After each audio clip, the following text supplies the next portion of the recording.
Le lead, ce sont les 400 à 700 premiers mots de ta VSL qui vont donner envie à ton lecteur de regarder jusqu'à la fin de la vidéo. Si le lead est mauvais, tu n'auras pas une bonne rétention. Donc, la personne ne va pas rester jusqu'à la fin de la vidéo. Tu auras beaucoup moins de personnes qui vont réserver un appel avec ton équipe commerciale.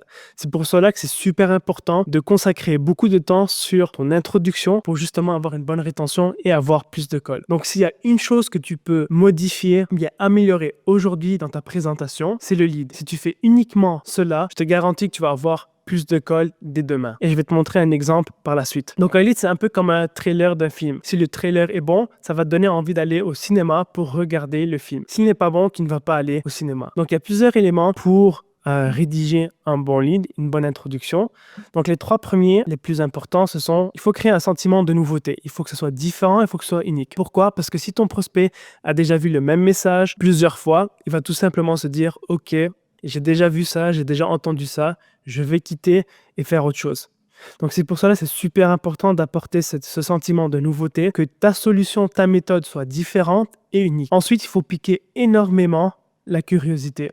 Okay? Donc, c'est là que tu vas pas tout dévoiler sur ta méthode, mais vraiment teaser le prospect sur ta méthode, comment elle peut l'aider à atteindre ses objectifs, comment elle peut l'aider aussi à réduire ses frustrations quotidiennes sans dévoiler exactement comment cela fonctionne. Donc, en faisant cela, ce que tu vas créer, c'est un open loop et il aura envie de regarder la suite de la VSL pour comprendre exactement comment ta méthode fonctionne, la méthode qui va l'aider à résoudre ses problèmes et l'aider aussi à atteindre ses objectifs. Donc, si tu as une introduction qui pique énormément la curiosité, ça va donner envie au lecteur de regarder la vidéo jusqu'à la fin.